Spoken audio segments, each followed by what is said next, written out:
இன்று வெளியாகி இருக்கும் பாஜக வேட்பாளர்கள் பட்டியலில் அண்ணாமலை அவர்களுடைய பெயர் இடம்பெறலை. அண்ணாமலை அவர்களுடைய பெயர் இடம்பெறாது அப்படிங்கிறத நேற்றே அண்ணாமலை ஒரு வீடியோவில் சொல்லியிருந்தார்.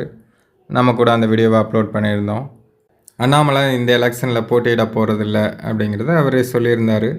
இப்போ அந்த பட்டியலும் வெளியாகிருக்கு. அஃபிஷியலான பட்டியலையும் அண்ணாமலை அவர்களுடைய பெயர் இடம்பெறலை.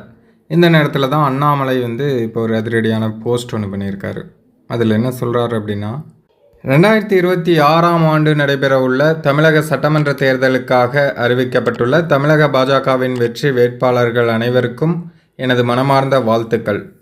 ஊழல், செயலற்ற நிலை மற்றும் திமுகவின் துரோகம் ஆகியவற்றால் சலிப்படைந்துள்ள தமிழகத்தின் ஒவ்வொரு சகோதரர் மற்றும் சகோதரியின் ஆதரவையும் இவர்கள் பெற்றுள்ளனர்.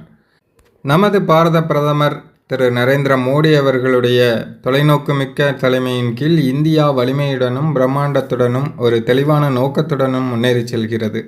தேசம் இவ்வாறு முன்னேறி சென்று கொண்டிருக்கும் போது தோல்வியடைந்த, ஆணவம் நிறைந்த மற்றும் சுயநலம் மட்டுமே கொண்ட திமுக அரசால் தமிழகம் பின்தள்ளப்பட்டுள்ளது. ஒரு கட்சி பணியாளராக, அதாவது காரியகர்த்தாவாக வரவிருக்கும் சட்டமன்ற தேர்தல்களில் என்டிஏ கூட்டணி 210 இடங்களை கைப்பற்ற வேண்டும் என்ற இலக்குடன் நமது பாஜக மற்றும் பிற என்டிஏ வேட்பாளர்கள் அனைவருக்காகவும் நான் தோளோடு தோள் நின்று தீவிரமாக பிரச்சாரம் செய்வேன் அப்படின்னு சொல்லி அண்ணாமலை அந்த போஸ்ட்டில் சொல்லியிருக்காரு. அண்ணாமலை இந்த தேர்தலில் போட்டியிடாதது பற்றி நீங்கள் என்ன நினைக்கிறீங்க அப்படிங்கிறத கமெண்ட்டில் சொல்லுங்கள்.